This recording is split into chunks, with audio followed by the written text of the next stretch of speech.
Raphaël Arnaud, député La France Insoumise, au CV aussi douteux qu'un vilain et pas beau billet de Monopoly. Il n'en finit plus de faire jaser. Fiché S pour ses liens avec la jeune garde. Milice antifasciste aux méthodes musclées. Ce gaillard du Vaucluse a décidé de transformer l'Assemblée nationale en QG de l'islam politique. Oui, le 12 mars 2025, il invite le CCIE, le collectif contre l'islamophobie en Europe, à une table ronde sur l'islamophobie. Mon Dieu, un collectif, tu me diras, qui sent légèrement le soufre, et pour cause, c'est le rejeton belge du CCIF, dissous en 2020 après l'assassinat de Samuel Paty pour avoir attisé les braises de la haine islamiste. Arnaud, cet antifa autoproclamé, roule des mécaniques contre l'extrême droite, mais tend la main à des gars qui rêvent d'un califat 2.0. Moi je trouve ça cocasse, vous je sais pas, mais dites-le moi en commentaire. Le club de l'actu, c'est ce seul actu. Regarde les vidéos, tu deviens plus fou. De ton avis et comment c'est cool. Chaque like, chaque abon, t'es pas seul dans la foule. Le CCIE, collectif contre l'islamophobie en Europe, c'est l'histoire d'un mort-vivant qui refuse de crever.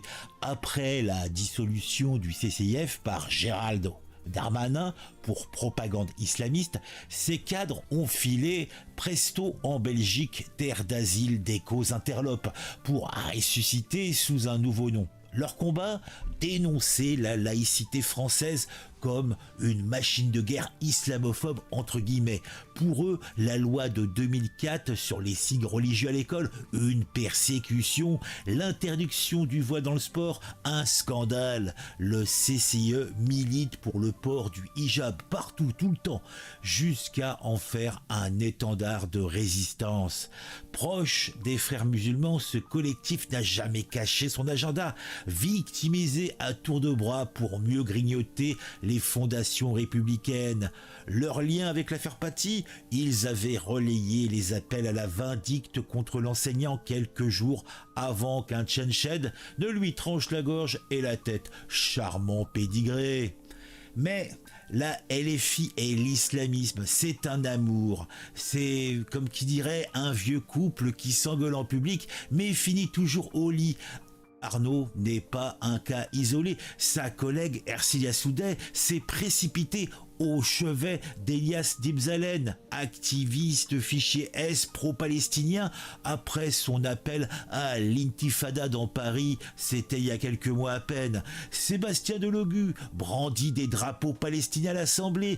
Rima Hassan légitime le Hamas en mode vrai ou faux au Parlement européen. Et que dire de Thomas Porte, pote d'un coordinateur d'humanitaire, alias le nouveau masque du CBSP, ONG accusée de financer des réseaux palestiniens douteux. Eh oui, LFI surfe sur la cause palestinienne comme un surfeur sur une vague de sang.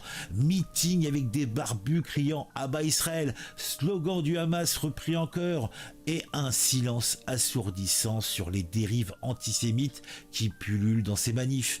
Une alliance qui rappelle les pactes sulfureux des années 30 entre rouge et brun, sauf que là, c'est du vert islamiste. Oui, tout cela n'est pas beau, tout cela n'est pas propre. Mais oui, le CCE et ses copains de la LFI ont un fétiche, oui, un beau fétiche, c'est le voile. Arnaud, Raphaël, pour les intimes, en septembre 2024, osait comparer le hijab au rouge à lèvres, une sortie qui a fait hurler les féministes laïques. Pour lui et ses alliés, interdire le voile, c'est opprimer. Le CCE va plus loin. Toute régulation du religieux est une attaque contre l'islam. Ils ont pleuré des rivières quand la France a banni le voile intégral en 2010 et ils remettent le couvert à chaque débat sur le sport ou à l'école. Leur rêve à eux, une société où le tissu islamiste flotte partout comme un défi à la République. Pendant ce temps-là, en Iran, des femmes crèvent pour arracher leur hijab. Ici, on le célèbre comme un choix. Ouais, bien sûr.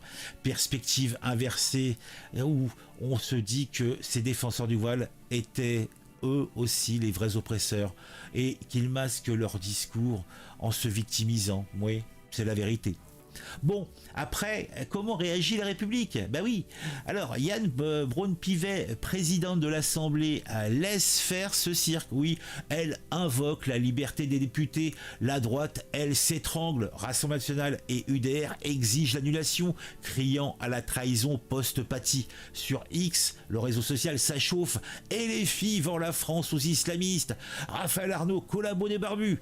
Historiquement, il faut rappeler, eh bien, c'était les ligues fallacieuses, ou plutôt factieuses des années 20 qui étaient pleines d'idéologues qui s'alliaient à des forces obscures pour faire vaciller l'État. Est-ce que nous ne sommes pas dans la même circonstance où ces membres de la France Insoumise essayent de s'allier à ces barbus pour justement, eh bien, foutre le bordel? Eh oui.